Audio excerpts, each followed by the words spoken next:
तमाम महाजिर भाइयों को और जो भी दूसरे कौमियतों के यहाँ लोग हैं सबको अस्सलाम वालेकुम। सबसे पहले तो मुंतज़मीन को मुबारकबाद के मुस्तहक हैं कि महाजिर कल्चर के तौर पर एक दिन मनाना, क्योंकि बहुत अरसे से एक महसूस किया जाता था कि महाजिर अपनी शनाख्त को, पहचान को आगे लेके जाने के लिए कुछ ना कुछ करना चाहिए। अब जाहिर सी बात है, एक कितनी बड़ी तादाद में पाकिस्तान में, ख़ास तौर पर इस सूबे में महाजिर बसते हैं। तकरीबन कोई कहता है 2.5 करोड़ है, 3 करोड़, वो तो जब सही सेंसस होगा तो पता चलेगा।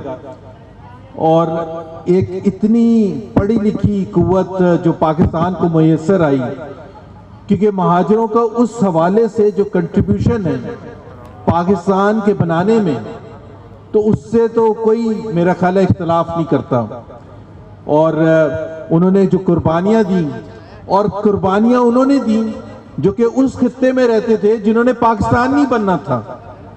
तो ये बहुत बड़ी कुर्बानी थी कि जब पता था आपको अलीगढ़ में रहते हैं या बिहार में रहते हैं या दिल्ली में रहते हैं या मुंबई में रहते हैं कि पाकिस्तान बनेगा तो हम पाकिस्तान का हिस्सा नहीं होंगे, और फिर भी जद्दोजहद में सबसे आगे। तो वो जाहिर सी बात है वो यहाँ आए और एक ऐसी मूवमेंट शुरू हुई कि महसूस किया गया कि महाजिरों को वो उस तरह से अहमियत नहीं दी जाती। एक तो मुझे हमेशा से इख्तिलाफ रहा है, और बहुत सी चीज़ें मैं यहाँ कहूँगा जो मेरे अपने साथी बड़े इख्तिलाफ करेंगे। कि पहले तो मैं हमेशा ये कहता हूँ कि मैं महाजिर हूँ और हमें फ़ख्र है कि मैं महाजिर हूँ, लेकिन सिर्फ फ़र्क ये होता है कि वो कई दफ़ा नफी कर दिया जाता है कि जी एमक्यूएम और महाजिर एक है और बाकी सब महाजिर नहीं है। वो सिर्फ पॉलिटिकल एंगल का फ़र्क है। हम कहते हैं कि जी महाजिर होने के साथ हमें फ़ख्र है कि बाकी जो सिंधी हैं, पंजाबी हैं, पख्तून हैं, वो सब अगर सब मजलूम है तो महाजिर अगर मजलूम है तो वो भी मजलूम है, उनको भी अपना हिस्सा नहीं मिला। और अगर वफाक की सियासत करेंगे तो लोग मेरे से पूछते हैं तो कराची के लिए आप क्या कर रहे हैं? तो मैं कहता हूं अगर आप वफाक की सियासत करेंगे ना, वफाक की, जिसमें आप वफाक की हुकूमतों का क्या काम होता है, 3 चीजों का होता है फंडामेंटल, जो हमारी पार्टी के पॉइंट ऑफ व्यू से, लॉ एंड ऑर्डर मेंटेन करना, वर्ल्ड क्लास इंफ्रास्ट्रक्चर देना। इंफ्रास्ट्रक्चर में क्या है? पब्लिक ट्रांसपोर्टेशन है, रोड्स हैं, मोटरवेज हैं, पानी का बेहतरीन निज़ाम है, रेलवे है, PIA है, ये तमाम चीजें इंफ्रास्ट्रक्चर में, ये हुकूमतों का काम होता है। और तीसरी चीज जबरदस्त इन्वेस्टमेंट पॉलिसी बनाना जिससे सब अट्रैक्ट होके इन्वेस्टमेंट करें और उससे फिर प्राइवेट सेक्टर में फायदा उठाता है। और अगर ये 3 बुनियादी चीजें हम वफाक करेगा तो सबसे ज्यादा फायदा कराची के अवाम को होगा कि ये फाइनेंशियल हब है, सबसे ज्यादा इन्वेस्टमेंट यहाँ होगी, सबसे ज्यादा जॉब क्रिएशन होगी। तो जरूरी नहीं है कि आप महाजिर के नाम पर नारा लगाएं और समझें कि सब कुछ ठीक हो जाएगा। हमने देखा है कि नहीं ठीक होता। तो सबसे बेहतरीन तरीका ये होता है, हमें फख्र है और ये दिन मनाना सबके लिए काबिल मुसर्रत है। और हम मेरी यहाँ शिरकत इसी वजह से है। मुझे जब कहा गया तो मैं बहुत बिजी था पूरा दिन, और अभी भी कहीं जाना है, तो मैंने कहा मैं जरूर आऊंगा, ये रजिस्टर करवाने के लिए आऊंगा कि महाजिरों को जरूर बढ़ चढ़ के ये दिन मनाना चाहिए, अपने कल्चर की पहचान करनी चाहिए, अपनी तारीख की पहचान करनी चाहिए, और पूरे पाकिस्तान को बताना चाहिए कि हमारी सबसे ज्यादा कंट्रीब्यूशन है इस पाकिस्तान बनाने में, और उसको आगे लेके जाने में भी सबसे ज्यादा कंट्रीब्यूशन है। क्योंकि सबसे पढ़ा लिखा जो कोई भी कौमियत थी जब पाकिस्तान बने तो वो महाजिर थे, सिविल सर्विस में, मिलिट्री में, बिजनेसेस में, और उसकी वजह से पाकिस्तान उठा था। तो वो बीच में एक सफर रुक गया था पिछले 25-30 साल, अब वो दोबारा रिवाइव करने की जरूरत है। हम सिर्फ एक चीज कहते हैं, हम अपने पार्टी के पॉइंट ऑफ व्यू से, PMLN के, हम ये नहीं नारा लगाते कि जी महाजिर मजलूम है तो फिर जालिम पंजाबी होगा और पख्तून होगा या सिंधी होगा। हम कहते हैं कि सबके साथ ज्यादती हुई है और सबको ठीक करने के लिए वफाक की सियासत के झंडे के नीचे आना चाहिए, और उसमें कराची के अवाम की बेहतरी है, उसमें महाजिरों की बेहतरी है, उसमें नौजवान महाजिरों की बेहतरी है।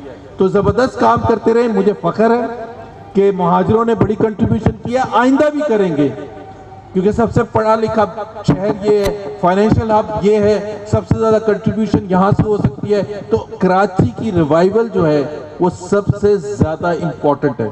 और मैं सिर्फ 2 मिनट लूँगा कि यही वजह थी 2013 में, 2013 से पहले का पाकिस्तान सबको, कराची सबको पता है। और लोग कहते हैं कि जी जो ऑपरेशन किया गया था वो बिल्कुल हम सलाम पेश करते हैं रेंजर्स और फौज को, लेकिन वो रेंजर्स और फौज तो 2012 में भी थी, 2010 में भी थी, 2007 में भी थी, 2002 में भी थी, जब लाशें हर रोज 25 लाशें उठती थी, बैंक डकैतियां होती थी, बोरीबंद लाशें मिलती थी, और 10 मिनट के नोटिस में पूरा शहर बंद हो जाता था। तो फौज तो उस वक्त भी थी, हमें फख्र है फौज पर। लेकिन फौज किसका इंतजार कर रही थी? वफाकी हुकूमत के एक ऐसे फैसले का जिससे कराची की रौनकें वापस होना थी। 2013 सितंबर में इधर गवर्नर हाउस में मियां नवाज शरीफ ने जब फैसला किया, अनाउंस किया, उस वक्त तमाम स्टेक होल्डर्स मौजूद थे।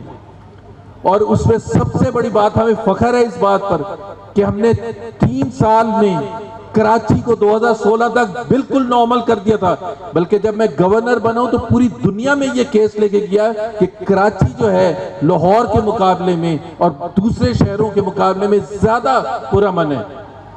और वो स्टैटिस्टिक्स से हम बताते थे। हमने कराची को पुरअमन बनाया, उसकी कल्चरल रौनकें बहाल की, हमने PSL का फाइनल करवा दिया 2017 में, जो 2013 में कोई सोच नहीं सकता था।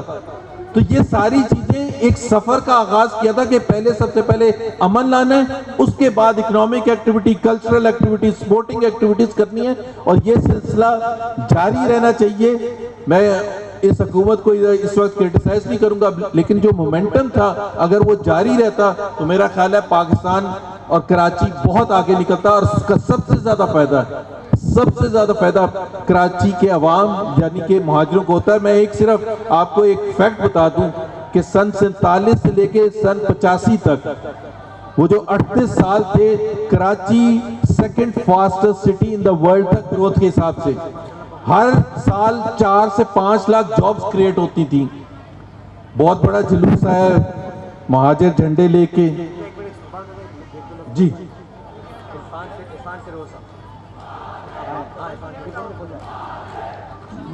मैं खुशामदीद कहता हूँ इरफान फिरोज साहब की क़यादत में कोरंगी से रैली को क़यादत कर रहे हैं। इरफान फिरोज साहब आपको पंडाल में और बल्दिया टाउन से आए हैं, सबको खुशामदीद कहते हैं। और आप एक हम आवाज़ों के इस मुल्क के वारिस, इस मुल्क के वारिस, इस मुल्क के वारिस, पंजाब के वारिस, इस सिंध के वारिस, बलूचिस्तान के वारिस, KPK के वारिस, इस मुल्क के वारिस, इस शहर के वारिस, इस शहर के वारिस, सरहदों के वारिस, कश्मीर के वारिस, इस मुल्क के वारिस, नारे महाजिर।